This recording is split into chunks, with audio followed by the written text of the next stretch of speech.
Nous voilà donc sur cette grande première partie, l'approche d'une partition, analyse, déchiffrage, interprétation et interaction entre ces trois domaines. Je vais bien évidemment diviser cette première partie en quelques vidéos car ce serait encore une fois, je le répète, beaucoup trop long. Donc doit-on commencer par analyser ou déchiffrer une partition? Alors, d'un point de vue pédagogique, si je devais répondre, bien sûr, à cette question, et c'est ce que j'applique d'ailleurs depuis tant d'années avec mes élèves, donc par expérience, je peux me permettre d'apporter une réponse dans une logique de transmission du savoir avec mes élèves. Il me paraît évident, c'est important de se familiariser avec l'analyse avant le déchiffrage. L'avantage, c'est que l'on peut faire ça à tous les niveaux, quel qu'il soit, aussi basique soit l'œuvre. Souvent, les professeurs n'osent pas faire analyser les élèves et attendent longtemps, attendent plusieurs années. C'est un domaine qui est réservé souvent à des niveaux plus avancés, ce qui est un tort, car dès le début, on peut commencer à faire prendre conscience de l'ossature, des directions, de tout plein de choses, en fait, même comment dire, de la signification du morceau, même si l'œuvre est très très simple pour les débutants. On peut déjà les initier. Donc d'abord, on va essayer de comprendre ce qu'il faut analyser de manière consciente, c'est-à-dire logique, rationnelle. Et puis, dans un second temps, on verra comment l'esprit fonctionne. Et là, bien, on fera appel aux sciences cognitives. C'est un tout autre domaine, mais c'est là que c'est intéressant. Justement, on voit que la musique peut être mise en relation avec plein d'autres domaines. Et justement, on abordera ce sujet dans d'autres vidéos. Parce que là, pour l'instant, on va commencer plus simple. On va parler d'abord rhétorique.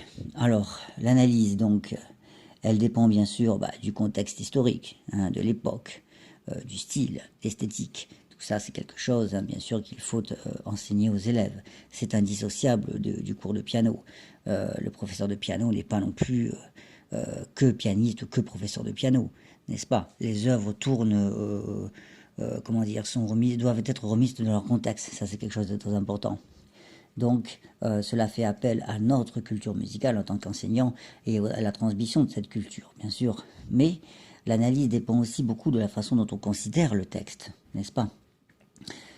Comprendre le discours musical nous invite donc parfois à analyser le texte d'une manière rhétorique. C'est-à-dire que, en fait, on va porter notre attention sur les techniques de composition, sur les moyens d'expression. Et là, en effet, on pourra faire un comparatif avec la rhétorique. Et l'avantage, c'est que ça pourra mettre en relation la composition d'une œuvre avec d'autres domaines. Il existe en effet une sorte de rhétorique musicale, établissant une relation entre la musique et le langage. Je vais vous donner un exemple. C'est le lien le plus frappant que j'ai pu trouver, en tout cas, entre la musique et la rhétorique. Ça concerne en fait les étapes de la conception du discours. C'est quelque chose qu'on peut retrouver vraiment dans chaque œuvre musicale et qui fait partie bien sûr de la rhétorique. Qu'on appelle les 5 étapes, en fait, la recherche des idées, l'organisation des idées, l'expression de ces idées avec des figures rhétoriques, des rythmes, la mémorisation et la prononciation. Ces 5 étapes citées correspondent à la rhétorique, pardon. Elles peuvent très bien se substituer à la composition d'une œuvre musicale. On retrouve ça absolument partout. Il est donc possible d'établir un comparatif entre la musique et de nombreux autres domaines, la littérature, la poésie, bon, et puis encore plein d'autres bien sûr, mais voilà, tout ça pour dire que cette notion de rhétorique musicale est importante et vraiment omniprésente. Donc maintenant, on va parler un peu de structure qui est associée à la réalité et l'interprétation qui, elle, est plus, comment dire, sur le chemin de l'imaginaire. Donc, la structure, tout ça faisant partie, bien sûr, de l'analyse toujours de la partition. La structure, qu'est-ce que c'est? C'est la fondation de l'œuvre. Comme je disais, c'est l'ossature. J'aime bien décrire ce terme parce que bon, c'est assez représentatif. Les piliers qui composent l'œuvre, l'agencement des différentes parties d'un ensemble. C'est en fait une réalité avec laquelle nous allons dialoguer. Je commence toujours d'abord par un questionnement à propos de cette structure. Il faut arriver à se poser des questions, bien sûr, sur cette composition. Et nous allons pouvoir, à partir de ce questionnement, nous exprimer musicalement. Cette réalité laisse donc libre cours à notre imagination personnelle. Et donc, la signification d'une œuvre musicale tournera autour d'un noyau représenté par cette structure, en fait. Voilà. Cette structure nous sert de base pour notre imagination, pour notre interprétation. Il va donc y avoir une interaction entre deux mondes, on pourrait dire, c'est-à-dire la réalité et l'imaginaire. La réalité correspondant à la structure que nous analysons, et l'imaginaire qui va nous servir de base pour notre interprétation. Et ça, c'est quelque chose de très intéressant, car l'analyse rationnelle laissera un peu de liberté à notre imagination. Et qu'est-ce que l'imagination? C'est une activité cognitive. On va y revenir plus tard sur le rôle de la cognition, les sciences cognitives, etc. D'accord? Ce qui consiste à rassembler en fait divers souvenirs afin de former une nouvelle représentation dynamique. Donc, j'analyse la construction, la structure, ce qu'on appelle les grandes lignes de l'œuvre. Cette étape s'impose également à mes élèves.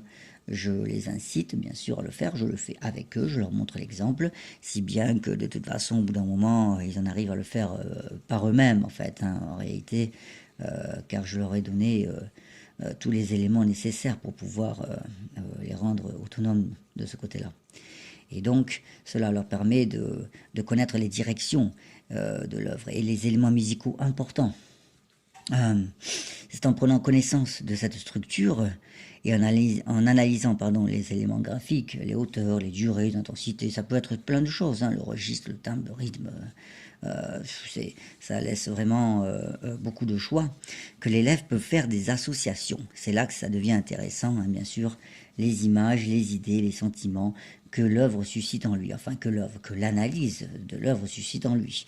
Tout ça peut très bien se faire avec un support auditif, bien sûr. Moi, j'hésite pas à le faire, même pour mes propres œuvres, avant même de les jouer. Je ne démarre jamais à zéro, on démarre toujours avec des points d'appui, et les voilà justement, les fameux points d'appui intellectuels, musicaux qu'on a dans l'esprit, ils sont là en réalité. Il faut donc guider les élèves dans ce sens. Moi, je me suis beaucoup intéressé à la psychologie parce que je trouve que c'est une discipline qui est très complémentaire de la musique. On y trouve beaucoup d'inspiration. Par exemple, on vient de parler d'association, les images que suscite l'œuvre. Une association, c'est quoi? C'est un lien entre deux idées, c'est-à-dire une relation entre deux concepts dans l'esprit. Ça veut dire quoi? Ça veut dire qu'une part de nos intentions musicales pourrait donc relever de la psychologie. C'est ce que je disais dans mon introduction. Je parlais de l'aspect psychologique et physiologique dans la musique. Voilà, par exemple, psychologique, on y est. C'est le fruit d'une association entre certains éléments musicaux indiqués sur la partition et nos perceptions, nos sensations, nos images mentales. Ça, c'est un terme qui revient beaucoup dans mes cours, ce que j'appelle la représentation mentale. C'est un concept hyper important, je trouve. Et il faut beaucoup en parler à nos élèves. On peut faire énormément de choses avec cette représentation mentale. C'est primordial. D'où l'intérêt, je le répète, d'éveiller nos élèves à tous ces sujets. Il existe donc une relation entre la notation musicale et la représentation. Qu'est-ce que c'est? C'est-à-dire, c'est une image mentale, en fait, de cette notation que l'on se donne pour pouvoir interpréter cette réalité, cette ossature, cette analyse. Je ne cesse d'enseigner à mes élèves que maîtriser une œuvre revient à en posséder une bonne représentation mentale. C'est quelque chose d'extrêmement important. Je redétaillerai plus tard cette notion d'imagerie mentale, on appelle ça, ou représentation, peu importe. Ça fait appel à des points d'appui intellectuels, culturels, toute expérience vécue, etc. Toute notion que l'on peut avoir dans la tête de tous ces points d'appui vont nous servir de représentation en quelque sorte pour interpréter le texte. L'esprit donc s'approprie l'analyse, il l'intériorise afin d'expliquer cette œuvre musicale. Voilà, c'est tout pour aujourd'hui. Merci.